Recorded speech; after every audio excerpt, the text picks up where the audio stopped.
silent Belsnickel. The streets of Belsnickel were adorned with glittering tinsel, but tonight all was eerily still.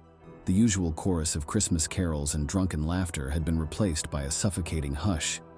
The wind howled through the deserted streets like a mournful symphony, its icy breath scraping against the gingerbread-trimmed houses. But above it all stood the colossal Belsnickel clock tower, a looming presence that seemed to mock the festive cheer with its frozen face and unrelenting hands, forever pointing at 5 to 12, the infamous witching hour. Legend had it that during this time, the lines between reality and nightmare blurred, and the town's dark underbelly rose to the surface. Martha, bundled in a worn coat, hurried down the deserted street, her breath forming misty clouds in front of her. Every creak of the frost-laden houses, every rustle of wind-blown tinsel sent shivers down her spine. For tonight was Krampusnacht, when the benevolent St. Nicholas's shadow, the monstrous Krampus, roamed free, seeking out naughty children with his gnarled claws. Suddenly, a blood-curdling scream shattered the silence, not from the wind, but from within the clock tower itself. A thrill of fear and curiosity coursed through Martha's veins as she approached the towering structure. With trembling fingers, she pushed open the creaking oak doors and stepped inside. The air was thick with dust and carried a metallic tang of old blood. Cobwebs draped themselves over towering gears like macabre lace, and a single flickering candle cast long shadows that seemed to dance with unsettling glee. But despite the eerie atmosphere, Martha couldn't resist, following the source of the scream deeper into the clock tower. And suddenly she saw it, a sight that would forever sear itself into her memory, a tableau of Yuletide terror. Hanging from the massive pendulum of the clock tower, his once jolly belly now gaping open to reveal twisted entrails, was Belsnickel himself. His tongue lolled out in a grotesque parody of a Christmas carol, mocking and taunting all who beheld him. Perched on the minute hand like a malevolent gargoyle sat Krampus, his burning ember eyes gleaming with unholy amusement. With a flick of his tail, the clock's hands spun wildly, as if controlled by some unseen force. The time read 5 minutes to 12. "Time for me to play," he rasped with a voice dripping with malevolence and glee. As the clock struck midnight, the shadows in the tower came alive, writhing and slithering with malicious intent.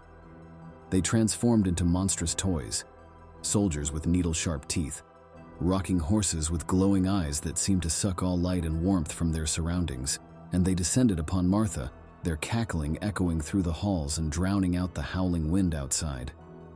Martha's screams reverberated through the twisted halls, where she was cornered by disfigured creatures with razor-sharp claws and glowing red eyes.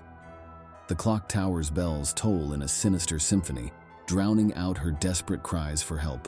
Fear grips her heart as she realizes that Krampus, the demonic punisher of the naughty, has set his sights on her tonight, and there will be no escape from his wrath. Frozen in fear, outside a blizzard raged, unleashing its fury upon the cabin like a monstrous beast.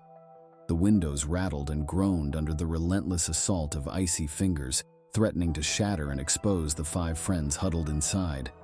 They sat around the dying embers of a Yule log, their faces illuminated by the flickering flames in a tableau of fear and anticipation. The air hung heavy with the scent of mulled wine and unspoken secrets, as their host, Grimnir, leaned forward, his eyes gleaming like obsidian shards in the firelight. "Tonight," Grimnir rasped, his voice barely audible over the howling wind, "we delve into a tale not for the faint of heart, a Yuletide tapestry woven with threads of dread, where the line between festive cheer and bone-chilling terror blurs beyond recognition." The friends exchanged nervous glances, their breaths visible in the frigid air. As if on cue, the fire sputtered and cast grotesque shadows that danced across the walls like skeletal marionettes. Despite his usual warmth and charm, Grimnir now seemed predatory, his smile stretched thin over sharp, gleaming teeth. "This chilling saga," he crooned, his voice dropping to a conspiratorial hush, "transpires not in some haunted manor on a windswept hill, but right here, in this very cabin. These very logs, once crackling merrily with festive cheer, bore witness to a Yuletide so dark it would curdle your eggnog and turn your gingerbread brittle to dust." Suddenly, a deafening crash erupted from above, sending a shower of snow and ice cascading down the chimney.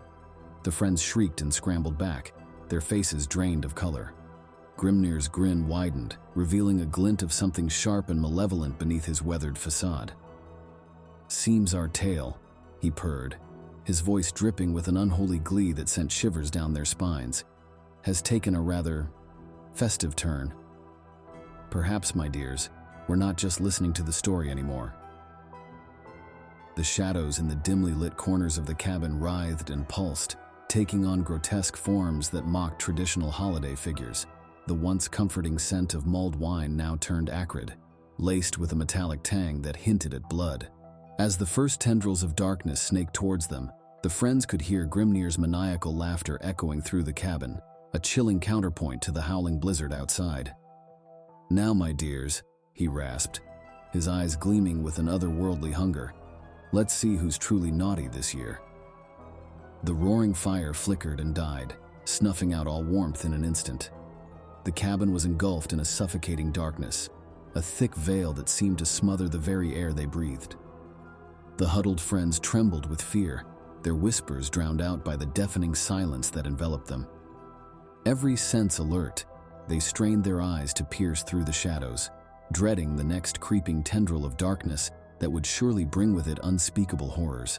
They knew with a bone-chilling certainty that Grimnir's tale was no mere ghost story. It was a sinister prophecy, and they were now trapped within its merciless grasp, at the mercy of whatever nightmarish fate awaited them. The Cursed Snowman. The Summers family drove up the winding road, surrounded by towering pines and snow-covered mountains.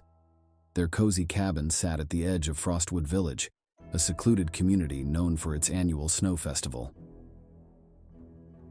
As they settled into their new home, Mrs. Summers couldn't help but notice the giant snowman in the center of town, looming over all with coal-black eyes that seemed to follow their every move. Despite her unease, young Emma was excited for the festival and begged her parents to go.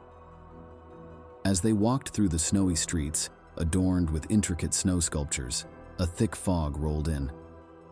One snowman stood out among the rest, tall and menacing with an evil glint in its eye. Emma wanted to see it up close, but her mother hesitated. As they approached, Emma felt drawn to the snowman, but whispered to her father that she didn't like it there.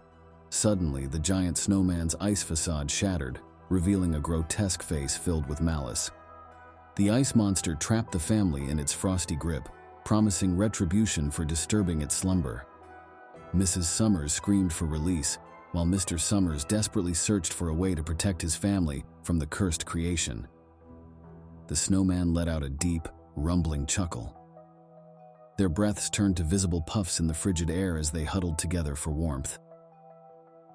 Mr. Summers braced himself against the snowman's icy grip, determined to protect his loved ones.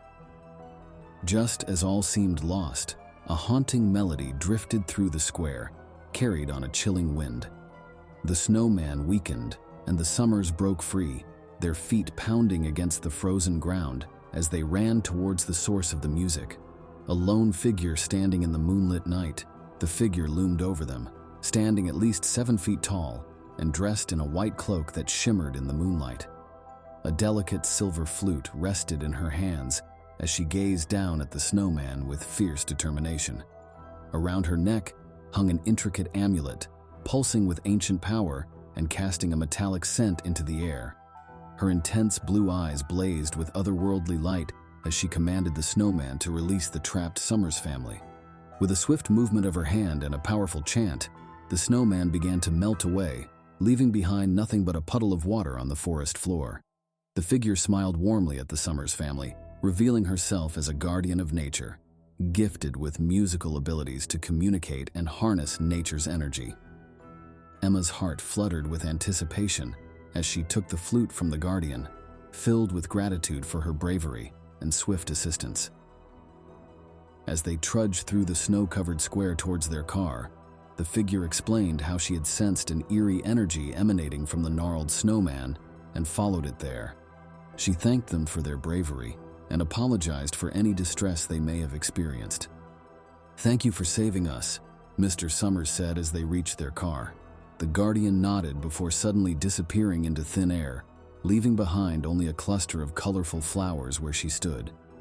The group huddled together, laughing and sharing stories as they made their way back to their cozy log cabin, feeling triumphant after conquering the cursed snowman who had terrorized their winter retreat. As the family entered the warmth of their cabin, they shared a look of relief, knowing that they had faced darkness and emerged stronger as a family. Despite returning to their everyday lives and the passing of time, the memory of that fateful night lingered like a haunting melody. It served as a constant reminder to approach with caution when curiosity calls, a lesson that would never be forgotten. The cold chill of fear and uncertainty still clung to their memories, but with it came a newfound wisdom gained from that single moment in time. Every step taken with hesitation, every decision weighed down by the weight of past mistakes, and yet amidst it all, they found solace in the lessons learned and strength forged from adversity.